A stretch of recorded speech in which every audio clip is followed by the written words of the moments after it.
আরে কলিজার টুকরো যুবক, দুনিয়ায় যত মানুষের ভালোবাসা দেখো সব তোমাকে স্বার্থের জন্য ভালোবাসে। ভাই ভাইকে স্বার্থের জন্য ভালোবাসে, নেতা জনগণকে স্বার্থের জন্য ভালোবাসে, স্বামী তার স্ত্রীকে, স্ত্রী তার স্বামীকে স্বার্থের জন্য ভালোবাসে। কিন্তু স্বার্থ ছাড়া তোমাকে আমাকে ভালোবাসে চারজন। কয়জন? চিল্লায় জোরে কও। একজন হলেন আমার আল্লাহ। কে কে? আঙ্গুলটা উঁচা করে চিল্লায় বলো কে? আরো জোরে বলো কে? আওয়াজ দিয়ে চোখের পানিটা ফালাইয়া জোরে ডাক দিয়া বলো আল্লাহ। একজন ভালোবাসেন তোমার আমার আল্লাহ, যার মধ্যে কোনো স্বার্থ নাই। দ্বিতীয় নম্বরে ভালোবাসেন আমার নবী। বুকের মধ্যে হাতটা লাগায় বলো আমার নবী কে? দ্বিতীয় নম্বরে ভালোবাসে, বুকে হাত লাগায়। তিন নম্বরে ভালোবাসেন মা। চার নম্বরে ভালোবাসেন তোমার আমার বাবা। এর দুনিয়ার মুসলমান আব্দুল উজ্জা দাঁড়ায় দাঁড়ায় চিন্তা করে, আমি এখনো কালিমা পড়ি নাই, আমি তো আমার মালিকের প্রিয় হইতে পারি নাই। আমার নবীও তো আমার কাছে নাই, তবে আমার মা তো আমার কাছে আছে। এই কলেজের টুকরো যুবক, আল্লাহ এবং তার রাসূলের পরে সবচেয়ে বেশি ভালোবাসা প্রাপ্য হলেন মা। কারণ একজন মা সন্তানের কতটা আপন এটা তোমাদেরকে বোঝানো যাবে না। এই মজলিসে যাদের মা আছে, যাদের বাবা আছে, তাদেরকে কোনোদিন বোঝানো যাবে না। এই মজলিসে এমন কপাল পরে যদি কেউ থাকে যাদের বাবাও নাই, যাদের মা নাই, ওই মানুষটার কাছে জিজ্ঞাসা করো। কলিজার টুকরা যুবক, আমি তোমাদেরকে কেমনে বোঝাবো জানি না।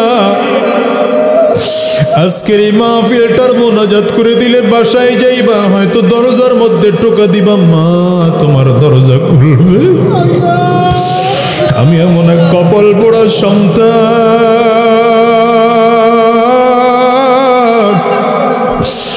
আজ থেকে 12 বছর আগে মাকে হারায় ফেলাইছি। আমি বাসায় গিয়া দরজায় টোকা দিলে আমি আজাদির মা দরজা খুলবে না।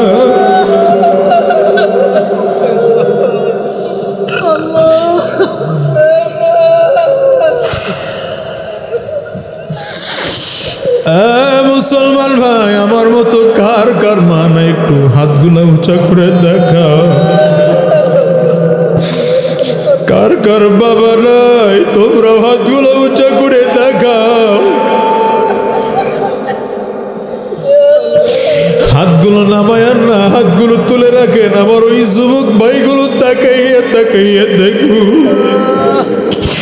যেই যুবকরা বাবার মায়ের সাথে খারাপ ব্যবহার করো, উল্টো আচরণ করো রে কলেজার টুকরা যুবক,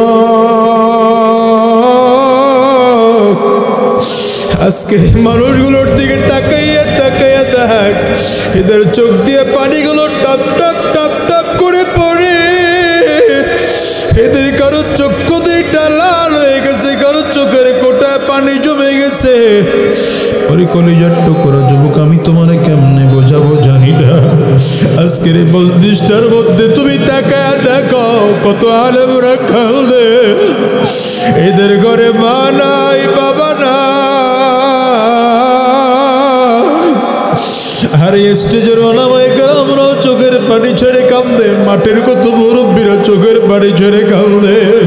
আরে যুবক, যাদের ঘরে মা আছে, যাদের ঘরে বাবা আছে, আমি তোদের পায়ে হাত রেখে তোদের ভাই হিসাবে বলে গেলাম, আজকে মোনাজাতটা শেষ করে যখন বাসায় যাইবি, মায়ের পাও দুইটা জড়ায় ধরবি, বাবার পাও দুইটা জড়ায় ধরবি। যতক্ষণ পর্যন্ত মাফ না করবে পাও দুইটারে ছাড়বা না। কারা কারা রাজি আছো? দুইটা হাত তুলে একটু দেখা, চিল্লা কও না রব্বির হামহুমা, কও না রব্বির হামহুমা।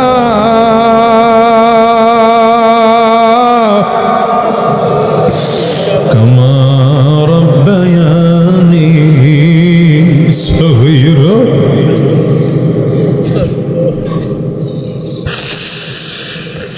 আরে যুবক,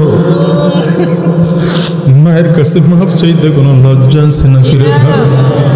বাবার কাছে মাফ চাইতে কোনো লজ্জা আছে নাকি রে ভাই? বাবার কাছে লজ্জা করে মাফ চাইতে যাও না, মায়ের কাছে লজ্জা রাখতে যাও না।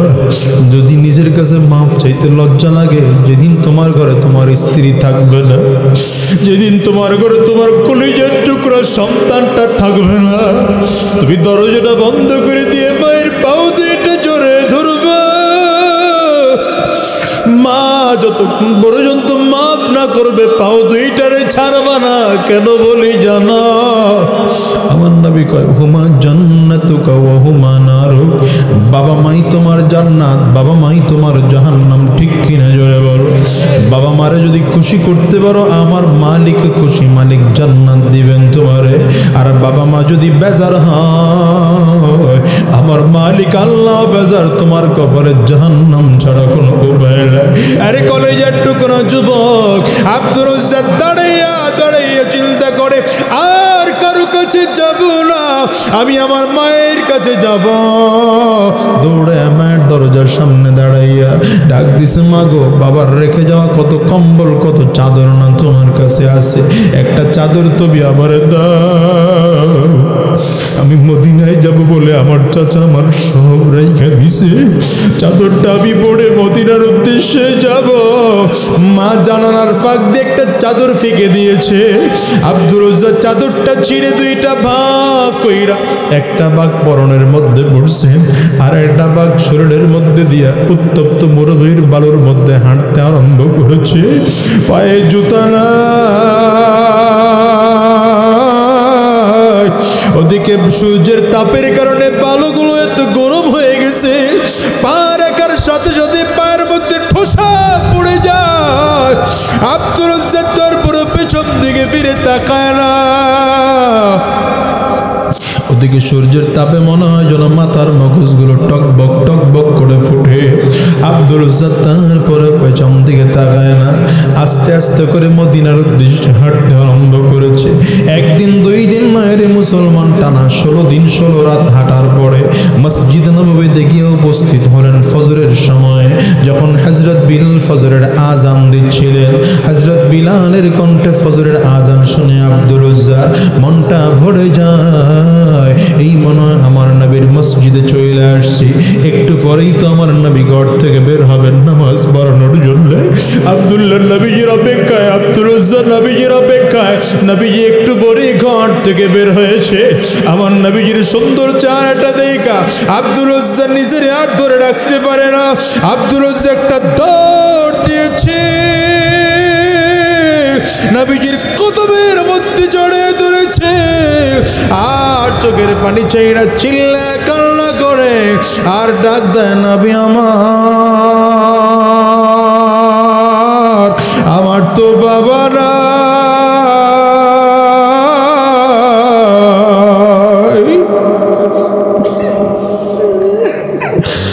আমার মা থাইকা আজকে না। হুজুর, আমি আপনার কদমে একটু জায়গা চাই। আমার নবী হাত দুটো ধরে টানে, আব্দুর রাজ্জাক তোর জায়গা আমার পায়ে নয়, তোর জায়গা আমার বুকে। আব্দুর রাজ্জাক ঠিক করে দাঁড়াইতে পারে না। নবী কয়ে, কেন দাঁড়াইতে পারো না? আব্দুর রাজ্জাক বলে, হুজুর পায়ের মধ্যে ঠোসা পড়ে গেছে, আমি ঠিক করে দাঁড়াইতে পারি না। হুজুর আমার কাপড় খুব ছোট, সোজা হয়ে দাঁড়াইলে আমার কাপড়ের সতরটা খুলে যায়। আমার নবী ডাক দেয়, রে বিলাল তাড়াতাড়ি কর। আমি নবীর একটা কাপড় এনে আব্দুর রাজ্জাকের গায়ে দিয়ে দে, আমি নবীর একটা জুতা এনে আব্দুর রাজ্জাকে পরাইয়ে দে, আমি নবীর একটা টুপি এনে আব্দুর রাজ্জাকের মাথায় দিয়ে দে। আব্দুর রাজ্জাকে আমার নবী চমৎকার করে গোসল করাইয়া কাপড় পরিধান করাইয়া নবীজি নামাজের মধ্যে দাঁড় করায় দিলেন। নামাজ শেষ করে সাহাবায়ে কেরামদের কাছে পরিচয় করায়, এরে সাহাবীরা, আমারে আব্দুর রাজ্জাক, এতদিন ওর নাম ছিল আব্দুর রাজ্জাক, আমি নবী নাম রেখে দিলাম আব্দুল্লাহ। আমি আব্দুর রাজ্জাকের মা। আরে দুনিয়ার মুসলমান, লম্বা কথা, এই আব্দুল্লাহ যখন দুনিয়া থেকে বিদায় হয়, আমার নবীর রানের উপরে মাথা রেখে যুদ্ধের ময়দানে যাওয়ার পথে পথের মধ্যে বিদায় হয়। আমার নবীর রানের উপরে মাথা রেখে আব্দুল্লাহ বিদায় হয়। এই আব্দুল্লাহ আমার নবী এত মোহাব্বত করতেন, নিজের হাতে কাফনের কাপড় পড়াইছে, আমার নবী জানাজার ইমামতি করেছে, আমার নবী আব্দুল্লাহর লাশের খাটিয়াটা উঠাইয়া কাঁধের মধ্যে নিয়েছেন, আমার নবী নিজেই কবরের পাশে রাখছেন। কবরে নামানোর জন্য লাশ তিনজন লোক কবরে নামতে হয়। আবু বকর সিদ্দিক মাথার দিক থেকে কবরে নেমে গেছে, পায়ের দিক থেকে হযরত ওমর নেমে গেছে, আব্দুল উজ্জা বা আব্দুল্লাহর লাশ কবরের মধ্যে নামাবে। মাঝখানে কে নামবে সাহাবায়ে কেরাম প্রতিযোগিতা আরম্ভ করেছে। আমার নবী দাঁড়ায় কয়, না না, তোরা কেউ নামবি না, তোরা কেউ নামবি না, আমি নবী নিজেই নামব। আব্দুল্লাহর কবরে আমি নবী নিজেই নামব। আমার নবী নিজে কবরের মধ্যে নাই, মা হাত দুইটা বাচ্চাদের মতো করে বাড়ায় দিছে। নবীজির গাল বেবে টপ টপ করে পানিগুলো পড়ে।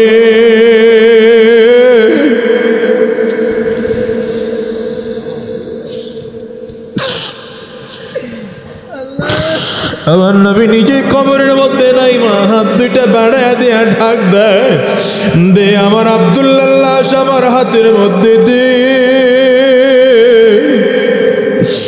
আব্দুল্লাহ লাশটা আমার নবী কবরের মধ্যে রাখলেন। আবু বকর সিদ্দিক মাথার বানটা খুলে উপরে উঠে গেলেন, পায়ের বানটা খুলে হযরত ওমর উঠে গেলেন। আমার নবী কোমরের বানটা কইলা উঠে না। আমার নবী আস্তে করে আব্দুল্লাহর চেহারা থেকে কাপড়টা সরাইছে, কপালের মধ্যে একটা চুমু দিয়ে ডাক দেয়, মালিক। আমার আব্দুল্লাহ যতদিন আমার করেছিল আমি আব্দুল্লাহর প্রতি সন্তুষ্ট ছিলাম, আজকে আমার কোল থেকে তোমার কোলে চলে গেল, মালিক তুমি ওর প্রতি খারাপ আচরণ কইরো না, তুমি ওর প্রতি সন্তুষ্ট থাইকো। আরে আব্দুল্লাহর পক্ষে নবীর এত চমৎকার চমৎকার উক্তি দেখা অন্যান্য সাহাবীরা চিল্লায় চিল্লায় ময়দানে কাঁদতে আরম্ভ করেছে। হযরত আব্দুল্লাহ ইবনে মাসউদ নামের সাহাবী আব্দুল্লাহর লাশের পাশে এসে দাঁড়ায় ডাক দেয়, হে আব্দুল্লাহ, তোর নামও আব্দুল্লাহ, আমার নামও আব্দুল্লাহ, তবে তোর কপালটা কত ভালো, তুই নবীজির কবরের উপরে মাথা রেখে দুনিয়া থেকে বিদায় নিলি, তুই নবীজির হাতে কাফনের কাপড় পরলি, নবীজি নিজেই তোর জানাজার ইমামতি করলো, আবার নবী তোর নিজের হাতে কবরের মধ্যে রাখলো, তোর কপালে একটা চুমা পর্যন্ত দিয়ে দিল, আবার তোর পক্ষে নবী একটা সুপারিশ করলো। আরে আব্দুল্লাহ, আমার যদি এমন কপাল হইতো দুনিয়ার কোনো কিছু না পাইলেও আমার কোনো আফসোস ছিল না। এরে দুনিয়ার মুসলমান, একটু হিসাব মিলাও, এই দুনিয়া যেহেতু একদিন আসছে, একদিন আজ হোক কাল হোক বিদায় নেওয়াই লাগবে, লাগবে কিনা চিল্লায় বলো। কলিজার টুকরা যুবক, তোমারও বলি অন্তরের কাম দিয়ে কথাগুলো শোনো। দুনিয়া আসার সিরিয়াল আছে, যাওয়ার কিন্তু কোনো সিরিয়াল নাই। আসার সময় আগে দাদা আসে, তারপরে বাবা আসে, তারপরে সন্তান আসে। যাওয়ার সময় এমন হয় দাদা দুনিয়া থাকে, নাতি দুনিয়ার থেকে বিদায় হয়, বাবা দুনিয়া থাকে, সন্তান দুনিয়ার থেকে বিদায় হয়। এমন হয় কি হয় না? চিল্লায় আওয়াজ করে বল। তোমার আমার পেছনে কিন্তু আজরাইল ঘুর ঘুর ঘুর ঘুর ঘুর ঘুর করে ঘুরে। যেদিন আমার মালিক আদেশ দেবেন, আজরাইল সামনে এসে দাঁড়িয়ে যাবে। ওই আজরাইলের ভয়ঙ্কর চেহারা, পাও দুইটা জমিনে, মাথাটা সাত আসমানের উপরে। আজরাইল আলাইহিস সালামের এক পা পূর্ব দিকে আর একটা হাত পশ্চিম দিকে। আজরাইলের দুইটা চক্ষু মনে হয় যেন উহুদ পাহাড়ের চেয়েও বড়। প্রত্যেকটা পশমের গোড়ার থেকে মনে হয় যেন আজরাইলের আগুনের ফুলকি বের হইতেছে। গুনাহগারের রুহু যখন আজরাইলকে দেখবে, রুহুটা শরীরের 360টা মুকামের মধ্যে দৌড়াইতে আরম্ভ করবে। আজরাইল আলাইহিস সালাতু ওয়াস সালাম সব রগগুলো যখন বন্ধ করে দিবে, রুহুটা আজরাইলের দিকে করুল নজর দিয়ে তাকাইয়া মিলায় থাকবে আজরাইল আলাইহিস সালাতু ওয়াস সালাম রূহটার মধ্যে এত জোরে থাপা মারবে কলিজার রগগুলো টাস টাস টাস টাস করে ছিঁড়ে যাবে। একটু হিসাব মিলায় দেখো, দুনিয়ার সব আপন, কিন্তু সেদিন পর ওই দামি বিছানা, দামি গাড়ির, দামি বাড়ি, কোনো কিছুর কোনো মূল্য থাকবে না। এই জন্য রে মুসলমান, কলিজার টুকরা যুবক, আজকের এই মাহফিলটাকে জীবনের শেষ মাহফিল মনে কইরা, আজকের এরা জীবনের শেষ রাত মনে কইরা, আজকের এই মোনাজাতটা জিন্দেগির শেষ মোনাজাত মনে কইরা মালিকের কাছে ওয়াদা করো, আয় আল্লাহ, যতদিন তোমার এই জমিনে বেঁচে থাকবো আমরা এক ওয়াক্ত নামাজ ছাড়বো না। মালিক, তোমার হুকুম ছাড়া একটা কদম আমরা নাড়াবো না। নবীজির জীবন আদর্শ অনুসরণ করে করে করে করে চলবো। কারা কারা রাজি আছো? দুইটা হাত তুলে আল্লাহরে দেখা, একটু চিল্লায় জোরে ডাক দাও আল্লাহ।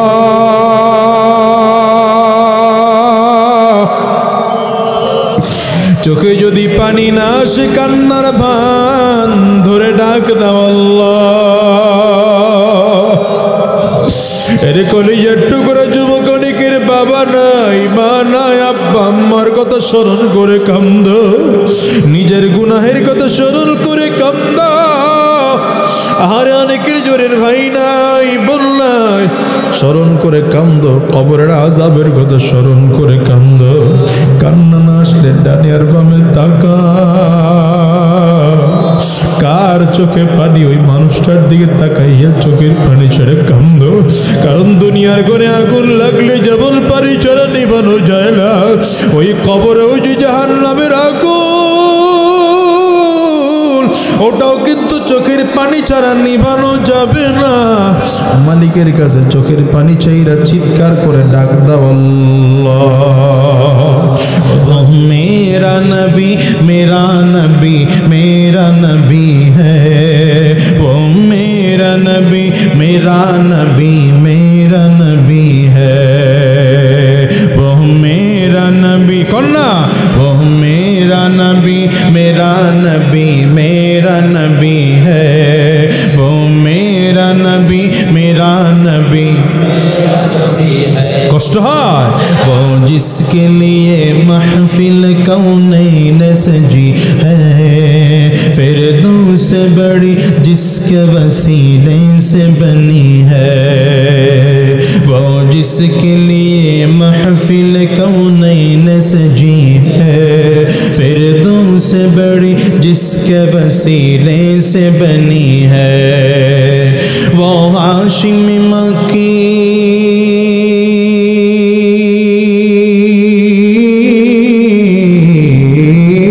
वो हाशिम मक्की मदनी युल अरबी है, वो मेरा नबी, जबान खुले शकले, वो मेरा नबी, अहमद है, मोहम्मद है, वही खत्म रसूल है, मक़दूम मुराबी है, वही वाली कुल है। अल्लाहु अकबर। अहमद है, मोहम्मद है, वही खत्म रसूल है, मख़दूम मुराबी है, वही वाली कुल है। उस पर ही नजर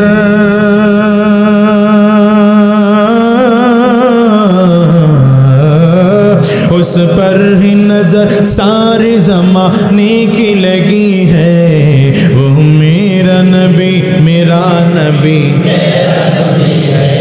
वो मेरा नबी, मेरा नबी, मेरा नबी है। अल्लाह का फरमान अलम नशरह लक सदरक, मंसूब है जी से वरफ़अना लक ज़िक्रक। আল্লাহু আকবার বলেন না। দুই বস্তা গম নবীজি নিতে বলছে, হ্যাঁ, এক বস্তা নিয়ে মদিনার মানুষের মাঝে দাঁড়ায় রইস মসজিদে নববীর সামনে। মূল আলোচনার পয়েন্টে আসছে, কথা বুঝছেন? মসজিদে নববীর সামনে এক বস্তা গম নিয়ে দাঁড়ায় রইছে। প্রথমে সাক্ষাৎ হযরত উসমান বিন আফফান রাদিয়াল্লাহু আনহুর সাথে, যিনি মদিনার সাহাবায়ে কেরামদের মধ্যে সবচেয়ে ধনী ব্যক্তি। এত তোর চিনে না কে ওসমান, কে আলী, কে আমর, কে আবু বকর। ডাক দিছে, ভাই এদিকে আসো। হযরত ওসমান সামনে আসলেন। কেন, কি ভাই, কি হয়েছে? বলে আমি তোমারে গম দেবো। কেন দিবা? তুমি আমারে চিনো? কয় না আমি তোমারে চিনি। বলে না, তাহলে দিবা কেন? কয়েকজনে দিতে বলছে। দিতে বললে তাহলে বাড়ির থেকে খবর নিয়ে আসো। বুঝেন কথাটা, খুব ঠান্ডা মাথায় বুঝেন। বাড়ির থেকে খবর নিয়ে আসি আমার ঘরে খাবার লাগবে কি না। হযরত ওসমানের মতো ব্যক্তি, যিনি ধনী ব্যক্তিদের একজন, সবচেয়ে ধনী ব্যক্তি, বাড়ির থেকে খবর নিয়ে এসে বলেন, আমি ঘরের থেকে খবর নিয়ে আসলাম, আমার স্ত্রী বলেছে আজকের দিনের একদিন আরো 2 দিন। কয় দিনের? কয় দিনের খানা? আর ওই ইহুদির বাড়ি কয় দিনের খানা? আমার ঘরে 3 দিনের খানা আছে, আমার খানা টানা লাগবে না, আমার চেয়ে অভাবী এমন একজন মানুষের খানা দাও। বুঝার হলে তো তখনই বুঝে বলাইতো, কথা কয় না কেন? কিন্তু আসলে এই গোষ্ঠী এত অবুঝ, এদেরকে যত বুঝানো হয়, ওয়াজ মাহফিল দিয়ে যত বুঝানো হয়, এরা দ্বীনের রাস্তায় মোটে আসতেই চায় না। ঠিক না বে ঠিক? জোরে বলেন। প্রথম দিন চলে গেছে, একটা দানা গম কাউরে দিতে পারে নাই। দ্বিতীয় দিন হযরত ওমরের সাথে সাক্ষাৎ, স্ত্রী দ্বিতীয় দিন আবার পাঠাইছে। হযরত ওমরের ডাক দিয়ে কয়, ভাই আপনারা কিছু গম দেব? হযরত ওমর একই প্রশ্ন, কেন আপনি আমাকে চিনেন? বলে না, আমি আপনাকে চিনি না। তাহলে দিবেন কেন? দিতে কইছে একজন। কে দিতে কইছে? নাম কয় না। তাহলে বাড়ির থেকে খবর নিয়ে আসি। খবর নিয়ে এসে বললেন, আমার স্ত্রী বলেছে আমার ঘরে আজকের দিনের খানা আরো 1 দিনের খানা, আমার লাগবে না। বিকালবেলা হযরত আবু বকর সিদ্দিকের সাথে সাক্ষাৎ, ভাই আপনার একটু গম দেব? হযরত আবু বকর সিদ্দিক বললেন, তাহলে আমিও বাড়ির থেকে খবর নিয়ে আসি। খবর নিয়ে এসে বললেন, আমার স্ত্রী বলেছে 1 বেলার খানা পাক হচ্ছে, আর 1 বেলার খানা ঘরে আছে। এই মুসলমান জাতি, ভালো করে বুঝেন, আমার ঘরেও খানা লাগবে না, আমার চেয়ে অভাবী এমন একজন মানুষকে খানা দেন। দ্বিতীয় দিন দিতে পারে নাই, তৃতীয় দিন আবার আসছে, গম নিয়ে দাঁড়ায় রয়েছে। জোহরের নামাজের আগ মুহূর্তে হযরত বিলাল হাবশি আসতেছে। এত দেখছে কালো মানুষ, মনে করছে এর খুব দরকার। হযরত বিলালের তো আসলেও দরকার, কিন্তু আমার নবী বলেন, আল গিনা গিনান নফস, সত্যিকার অর্থে ধনী তো সে যে তার অন্তর থেকে ধনী। এই জন্য কোটি কোটি টাকার মালিক দেখবেন, ওর অভাব দূর হয় না। আবার মসজিদের একজন সাধারণ ইমাম মাত্র 5,000-7,000 টাকা বেতন পায়, কি আছে না নাই? হাজী সাহেব 1 লাখ 1.5 লাখ 2 লাখ টাকা মাসে ইনকাম, এরপরে ঘুষ খায় 2 হাতে টেবিলের নিচ দিয়ে খালি ইনকাম হয়। উপরে ইনকাম দেয় টেবিলের নিচ দিয়ে, এটা উপরে ইনকাম হলো কেন? তারপরে হাজী সাহেবরে জিজ্ঞাসা করেন, হাজী সাহেব কেমন আছেন? মুখটা ব্যাটকা, ভালো না। কি হুজুররা কথা বলে? আর মসজিদের ইমাম সাহেবের বেতন কত? 5,000, 6,000, 7,000, সর্বোচ্চ 10,000। হুজুরে জিজ্ঞেস করেন, হুজুর কেমন আছেন? পেটের মধ্যে হাত দিয়ে কয়, আলহামদুলিল্লাহ ভালো আছে। কথা বল না কেন? হুজুর টুপির দিকে তাকায় দেখছেন, মিয়া টুপিতে কোনো ময়লা নাই, তাজা টুপি, মানে আজকে ধুইছে। জামাগুলো আয়রন করা মিয়া, কোটেরও দাম আছে। রুমালটা পড়ছে, রুমালটার একটা আলাদা দাম আছে মিয়া। কথা কয় না কেন? হালাল ইনকামের বরকত আছে, হারামের বরকত নয়। ঠিক কয় না? কেটা কেটা দেখেন তো, দেখবেন মাঝে মাঝে খেয়াল করবেন, কারণ জাগর হারাম ইনকাম হেরা ঠিক জোরে কয় না, আস্তে আস্তে কয়। হযরত বিলাল হাবশি ডাক দেয়, ভাই তোমার একটু গম দেব? হযরত বিলাল এসে বললেন, খুব খেয়াল করেন, হযরত বিলাল এসে বললেন, ভাই আপনি আমার গম দিবেন কেন? আমার ঘর নাই, সংসার নাই, বাড়ি নাই, কিছু নাই। আর এই যে মসজিদে নববীতে খানা পাক হইতেছে, এখন আমি আজান দেব? নবীজি এসে মসজিদে নামাজ পড়াবেন, নামাজ পড়া শেষ হয়ে গেলেই সাহাবায়ে কেরাম দস্তরখান বিছাবেন, আমি এক কোনায় বসে পড়বো, সাহাবায়ে কেরাম আমারে খানা দিবে, আমি খাইলাম। আমার ভাই খানা টানার দরকার নাই, আমার চেয়ে অভাবে কি আছে তাকে খানা দেয়। লোকটা টেনশনে পড়ে গেছে। বিকালবেলা স্ত্রীর কাছে গিয়া কয়, শোনো তো, এটা কেমন ব্যাপার স্যাপার, ব্যাপারটাই বুঝলাম না। কেউ বলে এক বেলার খানা, কেউ বলে 2 বেলার খানা, কেউ কয় 1 দিনের খানা, 2 দিনের খানা, সর্বোচ্চ যার ঘরে তার ঘরে 3 দিনের খানা।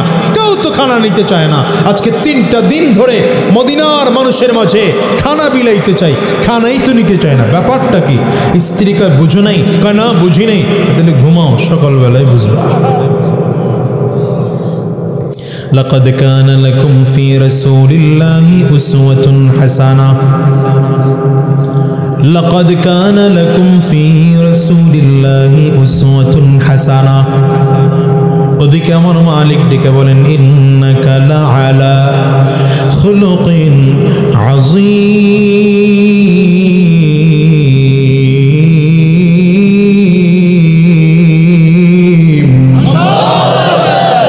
সকালবেলা স্ত্রী স্বামীর দিকে তাকায় হাত জোর করে বিদায় চায়। স্বামী আমারে বিদায় দাও, তোমার ঘর থেকে আমাকে বিদায় দিয়ে দাও। আমি তোমার ঘর থেকে বিদায় চাই, বিশ্বনবী রাহমাতুল্লিল আলামিনের দরবারে যাব। নবীজির দরবারে গিয়া আমি কালিমা পড়ে মুসলমান হয়ে যাব। স্ত্রীর দিকে তাকায় স্বামী ডেকে বলে, স্ত্রী আমার, কেন তুমি নবীজির দরবারে যাইবা? কারণটা কি বলা নাই, খাওয়া নাই, হঠাৎ করে কেন চলে যাইবা? স্ত্রী ডেকে বলে, স্বামী আমার, এতটা দিন ধরে তোমার ঘরে আছি, জীবনে কোনোদিন তোমার সংসারে অভাব দেখি নাই। আজকের 1টা বছর তোমার ঘরে বড় অভাব, তোমার টেনশনে ঘুম নাই, খাওয়া নাই, গোসল নাই, ঘুম নাই। কেমন করে তুমি তোমার সংসার বাঁচাইবা? বড় টেনশনে পড়ে গেছো। আরে মুহাম্মদুর রাসূলুল্লাহ সাল্লাল্লাহু আলাইহি ওয়াসাল্লামের সাহাবায়ে কেরামদের দিকে তাকাও। এদের ঘরে 3 দিনের খানা আছে, টেনশন নাই। 2 দিনের খানা আছে, টেনশন নাই। 1 দিনের খানা আছে, টেনশন নাই। 1 বেলার খানা আছে, তারপরেও টেনশন নাই।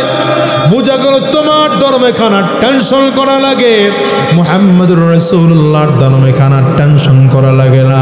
আমি আর তোমার ধর্মে থাকতে চাই না, মুহাম্মদুর রাসূলুল্লাহর কাছে যাব, কালিমা পড়ে মুসলমান হয়ে যাব। স্বামী চোখ দিয়ে টপ টপ করে পানি ফেলে দিয়েছে, স্ত্রীর হাত ধরে ফেলেছে।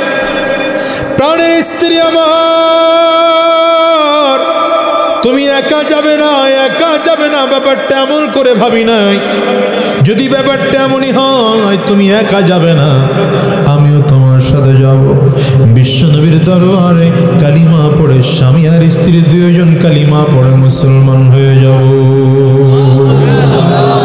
স্বামী নবীজির সামনে, স্ত্রী পর্দার আড়ালে।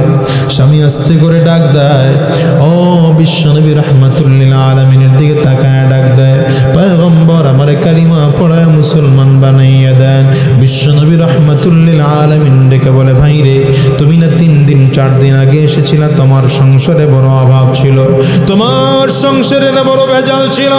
রাহমাতুল্লিল আলামিনের 4 হাঁটার দিকে তাকাইয়া ইহুদি লোকটা ফেল ফেল করে কান্না আরম্ভ করেছে। আর ডেকে বললেন, পয়গম্বর 3 দিন আগে যখন এসেছিলাম, আপনার সিরতের সাথে আমার পরিচয় ছিল না। 3 দিন আগে আপনার নবুয়তির সাথে আমার পরিচয় ছিল না। 3 দিন আগে যখন এসেছিলাম, আপনার রিসালাতের সাথে আমার পরিচয় ছিল না। আজকে 3টা দিন পরে আপনার রিসালাতের সাথে আমার পরিচয় হয়ে গেছে, আপনার দ্বীনের সাথে আমার পরিচয় হয়ে গেছে, আপনার সিরতের সাথে আমার পরিচয় হয়ে গেছে। আমি ক্লিয়ার বুঝে ফেলেছি, আপনার ধর্মের মধ্যে খানার টেনশন করা লাগে না, আমার ধর্মে খানার টেনশন করা লাগে। আপনার ধর্মে খানার টেনশন করা লাগে না, কারণ ইসলাম ধর্মে মালিক মহান আল্লাহ তাআলা খানার রিজিকের দায়িত্ব নিয়ে নেন। আর দেরি করা যাবে না, কালিমা পড়া দেন, লা ইলাহা ইল্লাল্লাহু মুহাম্মাদুর রাসূলুল্লাহ। আল্লাহু আকবার, চিল্লায় জোরে খাও না। ইসলাম হলো চিরদিনের শান্তি সুখের নিশানা, ইসলাম ছাড়া অন্য সবই জাহান্নামের ঠিকানা। বলে ইসলাম হলো চিরদিনের শান্তি সুখের নিশানা, ইসলাম ছাড়া অন্য সবই জাহান্নামের ঠিকানা। ঠিক কিনা কও? কেউ বা করে গণতন্ত্র, কেউ বা সমাজতন্ত্র, আসলে সব পেট পূজায় আর ভণ্ডামি আর বাহানা, আসলে সব পেট পূজায় আর ভণ্ডামি আর বাহানা, ইসলাম ছাড়া অন্য সবই জাহান্নামের ঠিকানা। কলিজার টুকরা যুবকদেরকে বলে যাই, যুবক, ইসলাম ছাড়া তুমি যত লাইনে হাঁটো ওই লাইনটা তোমার লাইন নয়, উল্টো রাস্তায় হাঁটতেছ। হাত পায়ের উপরে হাত রেখে বলছি, সেখান থেকে ফিরে আসো, দ্বীনের রাস্তায় আসো, কোরআনের রাস্তায় আসো, ইসলামের রাস্তায় আসো। এই যুগে হাজার হাজার মানুষ দিন দিন কালিমা পড়ে মুসলমান হয়ে যাচ্ছে। হয়তো দু চারটা চামচিকা আছে যারা ইসলামের বিরুদ্ধে কথা কয়, কি ঠিক না বে ঠিক জোরে বলো? এরা বাংলার জমিন থেকে ইসলামকে মিটিয়ে দিতে চায়। ভালো করে মনে রাখবে, সব আলো ফু দিলে নিভে না। ফু দিলে নিবে? আপনি এই বাতি সারাদিন ফু দিলে নিভাইতে পারবেন? এটা একটা আলাদা সুইচ আছে, সুইচে টিপ দিতে হবে। আমার আল্লাহ তাআলার কোরআনের সুইচ, বাল হুয়া কুরআনুম মাজিদুম ফি লাওহিম মাহফুজ, লৌহে মাহফুজে সংরক্ষণ করা আছে, চাইলেই এই আলো নিভিয়ে ফেলা যাবে না। সুতরাং যত চিল্লাও ইসলাম রাখবো না, ইসলাম রাখবো না, রাষ্ট্রধর্ম থাকবে না, তোমার চিল্লানিতে কিচ্ছু যায় আর আসে না। বরং আমাদের মনে হচ্ছে অতিরিক্ত চিল্লালে তোমার অস্তিত্ব বাংলায় থাকবে না।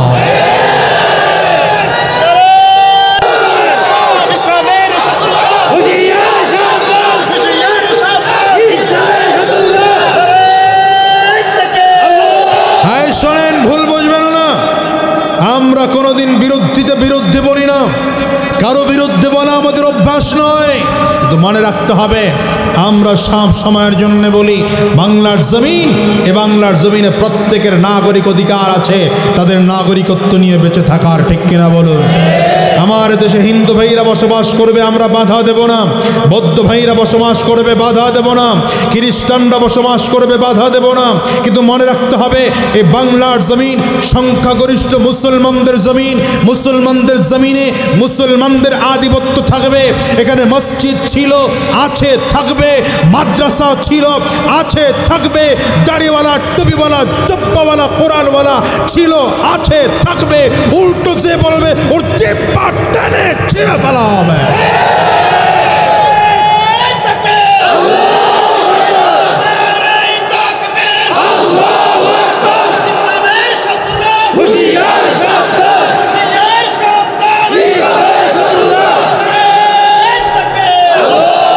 কষ্ট হয় আপনাদের, অসুবিধা হয়?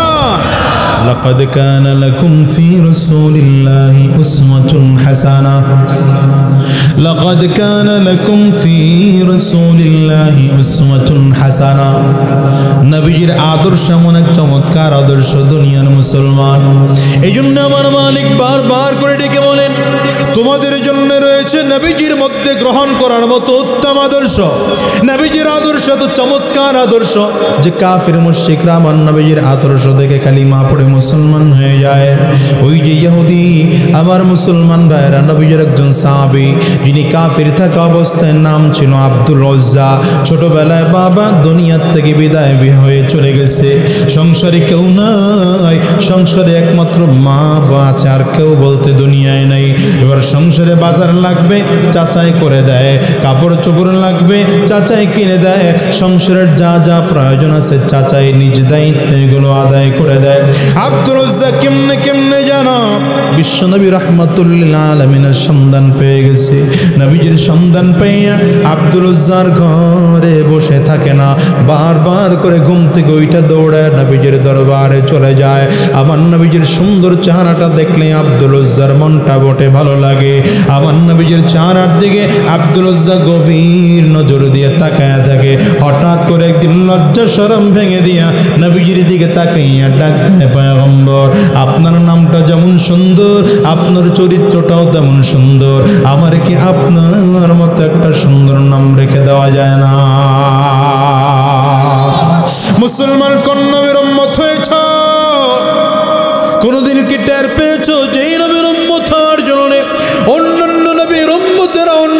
নবীরা পর্যন্ত আল্লাহর কাছে দরখাস্ত জানাইছে, আয় আল্লাহ, নবী চাই না, নবুয়তি চাই না, নবী হতে চাই না, শেষ নবীর উম্মত হতে চাই। কোন নবীর দোয়া আল্লাহর কাছে কবুল হয় নাই, হযরত ঈসা আলাইহিস সালাতু ওয়াস সালামের দোয়া আল্লাহর কাছে কবুল হইছে। তিনি আবারও আসবেন, কিতাবের মধ্যে লেখে, হাদিসের মধ্যে আসছেন, হযরত ঈসা আলাইহিস সালাম আসরের নামাজের আগ মুহূর্তে বাইতুল মাকদিসের ছাদের মধ্যে অবতরণ করবেন। তখন নিচে তাকায় দেখবেন সব মুসল্লিরা কাতার করে আসরের নামাজের জন্য দাঁড়ায় গেছে। হযরত ঈসা আলাইহিস সালাতু ওয়াস সালাম তিনিও নামাজের প্রস্তুতি নিয়ে কাতারের মধ্যে দাঁড়াইয়া যাবেন। কাতারের মধ্যে দাঁড়ায় গেলে তখনকার বাইতুল মাকদিসের ইমাম তিনি বলবেন, পয়গম্বর ঈসা, আপনি আমাদের একজন জলিলে কদর পয়গম্বর, আজকের ইমামতি আপনি করবেন। পয়গম্বর ঈসা আলাইহিস সালাতু ওয়াস সালাম বলেন, যদিও নবী ছিলাম কিন্তু আজকে নবী হয়ে জমিনে আগমন করি নাই, মুহাম্মদুর রাসূলুল্লাহর উম্মত হয়ে জমিনে আগমন করেছি। সুতরাং আজকে মুহাম্মদুর রাসূলুল্লাহর উম্মত ইমাম হবে, আমি ঈসা তার পেছনে মুসল্লি হয়ে নামাজ আদায় করব। চিনেন কোন নবীর উম্মত হয়েছি? যেই নবীর উম্মত গর্বের বিষয়, ঠিক কিনা? চিল্লায় কও। वो मेरा नबी मेरा नबी मेरा नबी है, वो मेरा नबी मेरा नबी मेरा नबी है, वो मेरा नबी कौन ना, वो मेरा नबी मेरा नबी मेरा नबी है, वो मेरा नबी मेरा नबी कष्ट है, वो जिसके लिए महफिल कौनैन सजी है, फिरदौस बड़ी जिसके वसीले से बनी है, वो जिसके लिए महफिल कौनैन सजी है, फिरदौस बड़ी जिसके वसीले से बनी है, वो हाशिम मक्की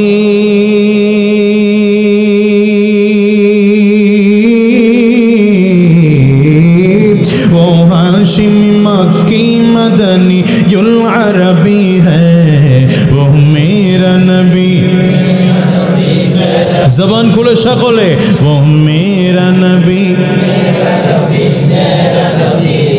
अहमद है मुहम्मद है वही खत्म रसूल है, मक़दूम मुराबी है वही वाली कुल है। अल्लाह अकबर। अहमद है मुहम्मद है वही खत्म रसूल है, मखदूम मुराबी है वही वाली कुल है, उस पर ही नजर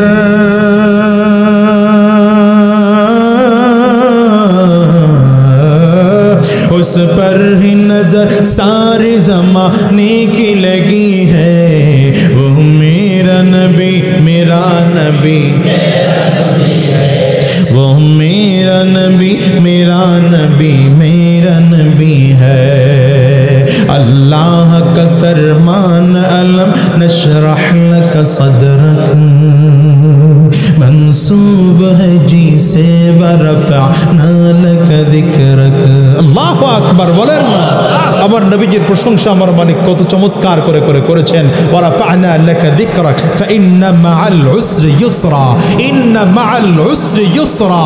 তাহা, ইয়াসিন, আমার নবীকে আল্লাহ তাআলা খেতাব করেছেন, ইয়া আইয়ুহাল মুযাম্মিল ইয়া আইয়ুহাল মুদ্দাথির। আল্লাহু আকবার বলেন না।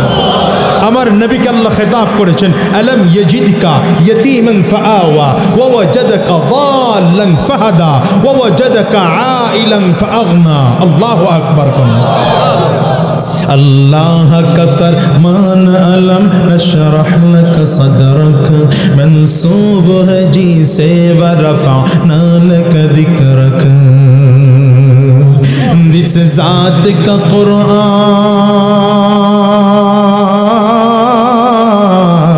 कुरान, जिस ज़ात का कुरान में भी ज़िक्र जली है, वो मेरा नबी मेरा नबी मेरा नबी है, वो मेरा नबी वो मेरा मेरा नबी मेरा नबी मेरा नबी है वो मेरा नबी वो मेरा नबी है কষ্ট হয় মনে হয় আপনাদের আব্দুল উজ্জা ছোটবেলা থেকে নবীজির দরবারে চলে যায় বিশ্ব নবী রাহমাতুল লিল আলামিনের চেহারাটার দিকে তাকায় ডাক দেয় পয়গম্বর আপনার যেমন চমৎকার চেহারা তেমন চমৎকার আপনার চরিত্র আমারে কি আপনার মতো চরিত্রবান বানায় দেওয়া যায় না একটা সুন্দর নাম কি আমাকে রেখে দেওয়া যায় না বিশ্ব নবী রাহমাতুল লিল আলামিন কয় এরে আব্দুল উজ্জা এখনো তোমার বয়স হয়নি তুমি খুব ছোট যেদিন তোমার বয়স হবে আমি নবী কালিমা পড়ে মুসলমান বানায় দেব আব্দুল উজ্জা ওই রাত থেকে আরম্ভ করে প্রতিটা রাত যখনই ঘুমাইতে যায় মনে মনে চিন্তা করে আল্লাহ যদি সকালবেলা দেখতাম আমি ঘুম থেকে ওইটা বড় হয়ে গেছি তাইলেই তো নবীজির হাতে হাত দিয়ে কালিমা পড়ে মুসলমান হয়ে যেতে পারতাম চিন্তা করে প্রতিটা রাত আব্দুল উজ্জা ঘুমাইতে যায় সকালবেলা উঠে নবীজির দরবারে চলে যায় আবার রাত্রে ঘুমায় সকালবেলা উঠে নবীজির দরবারে চলে যায় হঠাৎ করে একদিন ঘুম থেকে উঠে খবর পায় নবীজি আর মক্কায় নাই নবীজি হিজরত করে মদিনায় চলে গেছে আব্দুল উজ্জার মনটার মোটে মানে না বারবার করে মনটে চায় আমার নবীজি মদিনায় থাকে আমিও সেই মদিনায় যাব কিন্তু কেমন করে মদিনায় যাবে চাচা তো মুসলিম যাওয়ার পারমিশন দিবে না যদি মদিনায় যাইতে চায় হয়তো চাচা বিভিন্ন বাহানা দিয়ে রাইখা দিবে আব্দুল উজ্জা অপেক্ষা করে যে কি কোনোদিন চাচা কালিমা পড়ে মুসলমান হয় কিনা তাইলে আমারও মুসলমান হওয়াটা সহজ হয়ে যাবে নবীজির কাছে আমারও যাওয়াটা সহজ হয়ে যাবে আব্দুল উজ্জা অপেক্ষা করতেছে একদিন দুই দিন করে করে আস্তে আস্তে করে বয়স বেড়ে গেছে আব্দুল উজ্জা এখন বড় হয়ে গেছে চাচা নিজে পছন্দ করে ছেলেকে বিয়ে করিয়ে দিয়েছে কিন্তু আব্দুল উজ্জার মনটা মোটে মানে না বারবার করে মনটায় চায় আমার নবী মদিনায় থাকে আমিও মদিনায় যাব এরম কুমিল্লার মুসলমান আমার নবীর রওজায় যাইতে মনে চাই কি চায় না চিল্লা আমেরিকায় যাও চাইনিজ যাও জাপান যাও জার্মান যাও ইন্দোনেশিয়া ফ্রান্স মালয়েশিয়া যাও আমার নবীর রওজায় যাইতে কার কার মনটায় চায় দুইটা হাত তুলে দেখা একটা চিৎকার করে জোরে ডাক দাও আল্লাহ চোখের পানিটা ফালাইয়া একটু জোরে চিল্লা ডাক দাও আল্লাহ আরো জোরে ডাক দাও আল্লাহ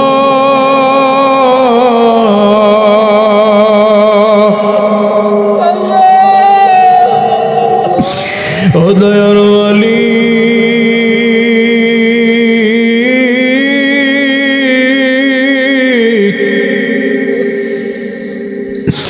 যতগুলো গোলাম আমরা দুইটা হাত তোমার দরবারে উঁচু করলাম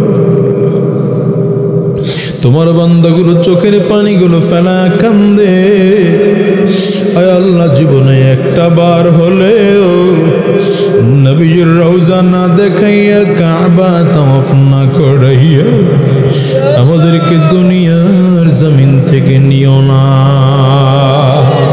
চিল্লা বলো আমিন মনের মাধুরী মিশিয়ে হৃদয়টা উজাড় করে ঠান্ডা ঠান্ডা কণ্ঠে বলো মনে বড় আশা ছিল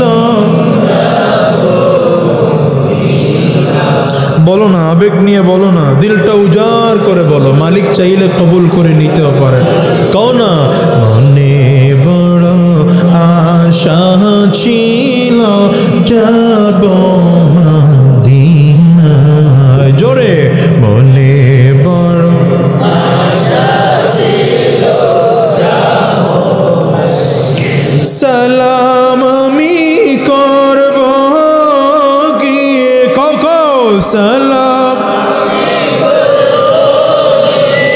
নবীর রওজা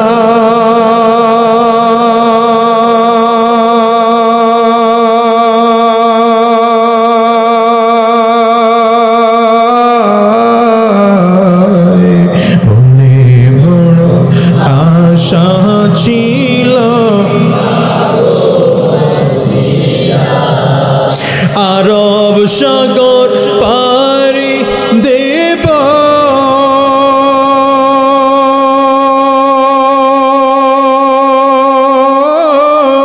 নাই কয় আমার তোরি পাখি নাই যে ওরে যাব ডানাতে ভর করি আশা আছে সম্বল নাই বলে আশা করি কেউ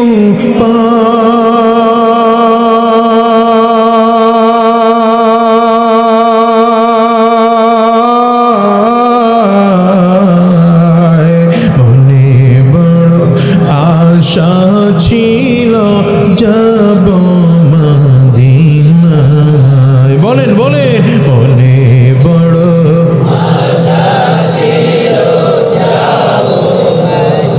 আল্লাহ জীবনে একবার হলো তোমার নবীর রওজার পাশে দাঁড়িয়ে এবার তৌফিক দিও চিল্লায় বলেন না আমি আরো জোরে বলেন না আমি আব্দুর রজ্জার মনটার মোটে মানে না বারবার করে মনটায় চায় নবীজির রওজার পাশে গিয়ে একটু দাঁড়াবো নবীজির কদম মোবারকের পাশে গিয়ে একটু দাঁড়াবো কিন্তু চাচার পারমিশনের কারণে নবীজির মদিনায় যেতে পারে না হঠাৎ করে একদিন চাচার সামনে দাঁড়াইয়া ভয় ভীতি ভেঙে ফেলে ডাক দিয়া বললেন রে চাচা আমার একটু পারমিশন দাও মদিনায় যাব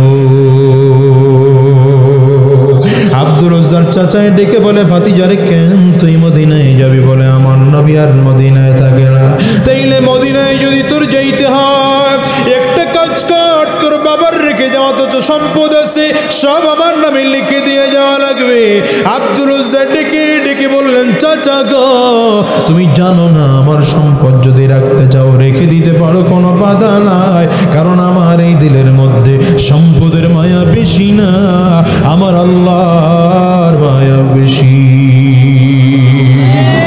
আব্দুল রজ্জাক চাচাই ডেকে বলে ভাতিজারে শুধু তোর সম্পদ রেখে গেলেই হবে না আমি কয়েকদিন আগে তোরে পছন্দ করে বিয়ে করিয়ে দিয়েছি তোর স্ত্রীকেও তালাক দিয়ে মদিনায় যাওয়া লাগবে আব্দুল রজ্জাক ডেকে বললেন চাচা গো আমার এই দিলের মধ্যে আমার স্ত্রীর মায়া বেশি না আমার নবীর মায়া বেশি কথাটা বলে আব্দুল রজ্জাক সামনের দিকে কদম বাড়াইতে আরম্ভ করেছে পাষণ্ড চাচাই ডাক দিয়ে বলে ভাতিজারে তোর মাথার থেকে আরম্ভ করে পা পর্যন্ত যত কাপড় চোপড় গুলো আছে এগুলো তোমার আমার টাকায় কিনে দেওয়া আমার টাকার কিনে দেওয়া কাপড় চোপড় পরে তো এই মদিনায় যেতে পারবি না আব্দুল রজ্জাক মাথার থেকে বেরিয়াটা করে চাচার সামনে ধরায় দেয় চাচা না তোমার টাকার কিনে দেওয়া বেড়িয়া পরে আমি মদিনায় যাব না পায়ের থেকে ও জুতাটা খুলে চাচার সামনে ধরায় দেয় চাচা এটাও নাও তোমার টাকার কিনে দেওয়া জুতা পরে আমি মদিনায় যাব না শরীর থেকে একটা একটা কাপড়গুলো সব খুলে করে চাচার সামনে ধরায় দেয় পরনে শুধুমাত্র লুঙ্গিটা আছে আর কিছুই নাই চাচার দিকে তাকায় ডাক দেয় চাচা গো আমার লুঙ্গিটা অন্তত পরে মদিনায় যাওয়ার পারমিশন দাও যদি আমার কোনোদিন সুযোগ হয় আবার লুঙ্গিটা তোমার ফেরত দিয়ে যাব কথাটা বলে আব্দুল রজ্জাক যখন সামনের দিকে কদম বাড়াইতে আরম্ভ করেছে পাষণ্ড চাচা বদমাস চাচা লুঙ্গিটারে পেছন দিক দিয়ে ধরে টান মেরেছে ওই সময়ের মানুষ লুঙ্গি সেলাই করে পড়তো না পুরোটা শরীরটা বস্ত্রহীন হয়ে যায় লুঙ্গিটা গলে যায় আব্দুল রজ্জাকের শরীরে এবার কোনো কাপড় নাই বদমাস চাচা ঘোড়া তরানোর চাবুক দিয়ে আব্দুল রজ্জাকের পিঠের মধ্যে টস টস করে জোরে জোরে বাড়িগুলো মারে ওই পিঠের মধ্যে বুকের মধ্যে বাড়িগুলো মারে বুকের চামড়াগুলো ফেটে যায় রক্ত টপ টপ টপ টপ করে করে পড়ে আব্দুল রজ্জাক চোখ দিয়ে পানিগুলো ফালায় আর ডাক দিয়ে কয় রে চাচা আমারে মারতে মারতে দুনিয়ার থেকে বিদায় করে দিতে পারো, কিন্তু আমি মদিনায় যাব বলে তোমার কাছে বলেছি, আবার সব করে ফেলতে পারো, মদিনায় যাওয়ার থেকে ফিরাইতে পারো না। আব্দুল উজ্জারে মারতে মারতে চাচা বেহুশ বানায় জমিনের মধ্যে উত্তপ্ত বরফের বালুর মধ্যে চিৎ করে ফালায় রাইগা চলে গেছে। অনেকক্ষণ পর আব্দুল উজ্জার হুশ ফিরে আসলে ডানে তাকায়, বামে তাকায়, সামনে তাকায়, পেছনে তাকায়, না না আত্মীয় স্বজন নিজের লোক বলতে কোথাও কাউরে খুঁজে পায় না। চিন্তা করে এখন চাচার কাছে গেলে আমার চাচা মারে আবার মারবে, দাঁড়ায় দাঁড়ায় চিন্তা করে কার কাছে যাব, ওখানেই দাঁড়ায় চিন্তা করে আবার কেউ যদি না থাকে আমার আছেন আমার মা। এর কলিজার টুকরো যুবক, আমি তো প্রায় বলি, আজকেও বলি, দুনিয়ায় যত মানুষের ভালোবাসা দেখো সব তোমাকে স্বার্থের জন্য ভালোবাসে। ভাই ভাইকে স্বার্থের জন্য ভালোবাসে, নেতা জনগণকে স্বার্থের জন্য ভালোবাসে, আহারে অমুক অমুককে স্বার্থের জন্য ভালোবাসে, স্বামী তার স্ত্রীকে, স্ত্রী তার স্বামীকে স্বার্থের জন্য ভালোবাসে। কিন্তু স্বার্থ ছাড়া তোমাকে আমাকে ভালোবাসে চারজন। কয়জন? চিল্লায় জোরে কও। একজন হলেন আমার আল্লাহ। কে কে? আঙ্গুলটা উঁচা করে চিল্লায় বলো কে, আরো জোরে বলো কে, আওয়াজ দিয়ে চোখের পানিটা ফালাইয়া জোরে ডাক দিয়া বলো আল্লাহ।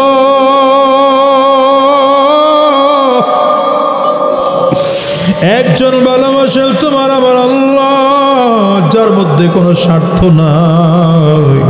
দ্বিতীয় নম্বরে ভালোবাসেন আমার নবী।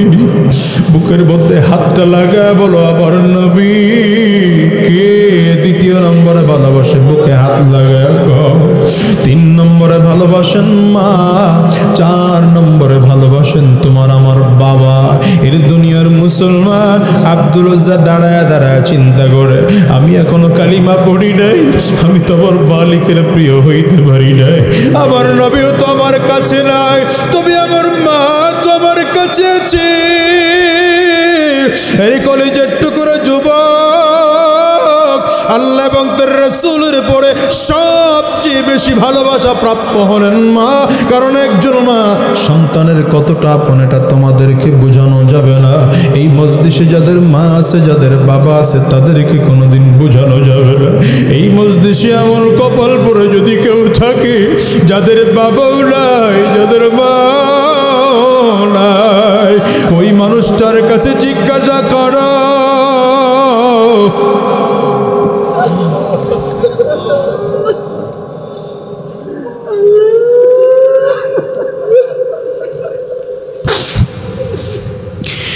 কলিজার টুকরা যুবক, আমি তোমাদেরকে কেমনে বোঝাবো জানি না। আজকের এই মাহফিলটার মোনাজাত করে দিলে বাসায় যাইবা, হয়তো দরজার মধ্যে টোকা দিবা, মা তোমার দরজা খুলবে। আমি এমন এক কপাল পোড়া সন্তান,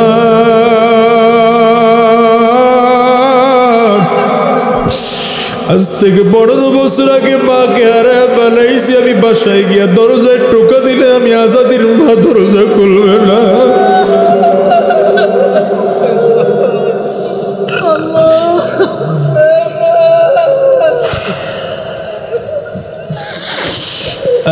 মুসলমান ভাই, আমার মতো কার কার মা না? একটু হাতগুলো উঁচা করে দেখাও।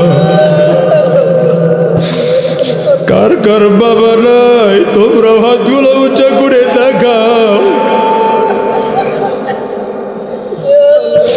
হাতগুলো নামায়ার না, হাতগুলো তুলে রাখেন। আমার ওই যুবক ভাইগুলো তাকাইয়া তাকাইয়া দেখবো, যেই যুবকরা বাবার মায়ের সাথে খারাপ ব্যবহার করো, উল্টো আচরণ করো, কলেজার টুকরা যুবক, আজকে মানুষগুলোর দিকে তাকাইয়া তাকাইয়া দেখ, এদের চোখ দিয়ে পানিগুলো টপ টপ টপ টপ করে পড়ে। এদের কারো চক্ষু দুইটা লাল হয়ে গেছে, কারো চোখের কোটায় পানি জমে গেছে। ওরে কলিজার টুকরা যুবক, আমি তোমারে কেমনে বোঝাবো জানি না। আজকের এই মজলিসটার মধ্যে তুমি তাকায় দেখো, কত আলেমরা কাঁদে। এদের ঘরে মা নাই, বাবা নাই, স্টেজের ওলামায়ে কেরামরাও চোখের পানি ছেড়ে কান্দে, মাঠের কত মুরব্বীরা চোখের পানি ছেড়ে কান্দে। আরে যুবক, যাদের ঘরে মা আছে, যাদের ঘরে বাবা আছে, আমি তোদের পায়ে হাত রেখে তোদের ভাই হিসাবে বলে গেলাম, আজকে মোনাজাতটা শেষ করে যখন বাসায় যাইবি, মায়ের পাও দুইটা জড়ায় ধরবি, বাবার পাও দুইটা জড়ায় ধরবি, যতক্ষণ পর্যন্ত মাফ না করবে পাও দুইটারে ছাড়বা না। কারা কারা রাজি আছো দুইটা হাত তুলে একটু দেখা, চিল্লা কও না রব্বির হামহুমা, কও না রব্বির হামহুমা।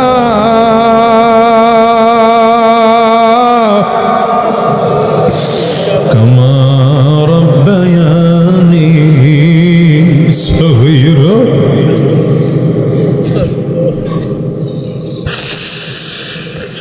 আরে যুবক, মায়ের কাছে মাফ চাইতে কোনো লজ্জা আছে নাকি রে ভাই? বাবার কাছে মাফ চাইতে কোনো লজ্জা আছে নাকি রে ভাই? বাবার কাছে লজ্জা করে মাফ চাইতে যাও না, মায়ের কাছে লজ্জা রাখতে যাও না। যদি নিজের কাছে মাফ চাইতে লজ্জা লাগে, যেদিন তোমার ঘরে তোমার স্ত্রী থাকবে না, যেদিন তোমার ঘরে তোমার কলিজার টুকরা সন্তানটা থাকবে না, তুমি দরজাটা বন্ধ করে দিয়ে মায়ের পাও দুইটা জোরে ধরবে। মা যতক্ষণ পর্যন্ত মাফ না করবে পাও দুইটারে ছাড়বা না। কেন বলি জানো? আমার নবী কয় হুমা জান্নাতুকা ওয়া হুমা নারুক, বাবা মাই তোমার জান্নাত, বাবা মাই তোমার জাহান্নাম। ঠিক কিনা জোরে বলো। বাবা মারে যদি খুশি করতে পারো, আমার মালিক খুশি, মালিক জান্নাত দিবেন তোমারে। আর বাবা মা যদি বেজার হয়, আমার মালিক আল্লাহ বেজার, তোমার কপালে জাহান্নাম ছাড়া কোনো উপায় নাই।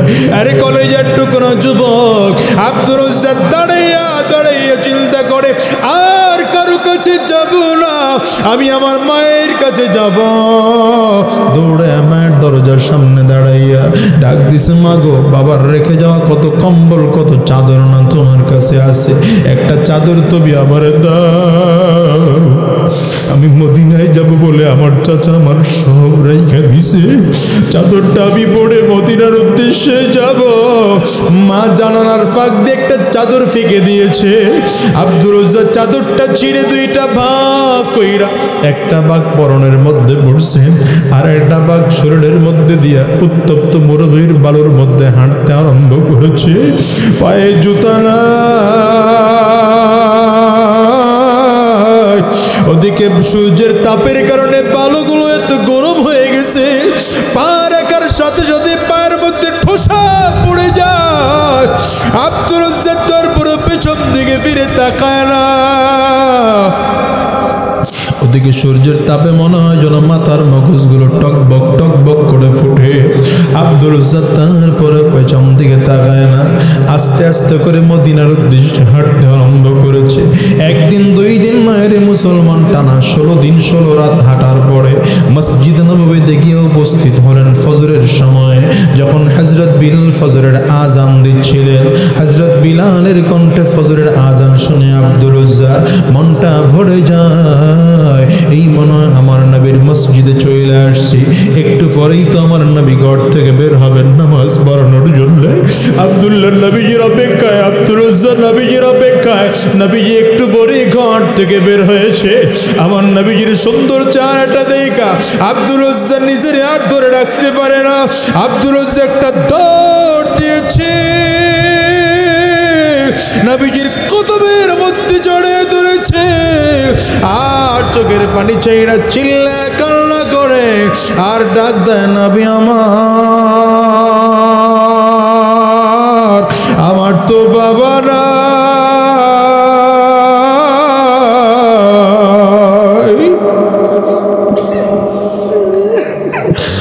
আমার মা থাইকা আজকে না। হুজুর, আমি আপনার কদমে একটু জায়গা চাই। আমার নবী হাত দুটো ধরে টানে, আব্দুর রাজ্জাক তোর জায়গা আমার পায়ে নয়, তোর জায়গা আমার বুকে। আব্দুর রাজ্জাক ঠিক করে দাঁড়াইতে পারে না। নবী কয়ে, কেন দাঁড়াইতে পারো না? আব্দুল উজ্জা বলে হুজুর পায়ের মধ্যে ঠোসা পড়ে গেছে, আমি ঠিক করে দাঁড়াইতে পারি না। হুজুর আমার কাপড় খুব ছোট, সোজা হয়ে দাঁড়াইলে আমার কাপড়ের সতরটা খুলে যায়। আমার নবী ডাক দেয়, রে বিলাল তাড়াতাড়ি কর। আমি নবীর একটা কাপড় এনে আব্দুল উজ্জারে গায়ে দিয়ে দে, আমি নবীর একটা জুতা এনে আব্দুল উজ্জারে পড়াইয়ে দে, আমি নবীর একটা টুপি এনে আব্দুল উজ্জার মাথায় দিয়ে দে। আব্দুল উজ্জারে আমার নবী চমৎকার করে গোসল করাইয়া কাপড় পরিধান করাইয়া নবীজি নামাজের মধ্যে দাঁড় করায় দিলেন। নামাজ শেষ করে সাহাবায়ে কেরামদের কাছে পরিচয় করায়, এরে সাহাবীরা আমারে আব্দুল উজ্জা, এতদিন ওর নাম ছিল আব্দুল উজ্জা, আমি নবী নাম রেখে দিলাম আব্দুল্লাহ।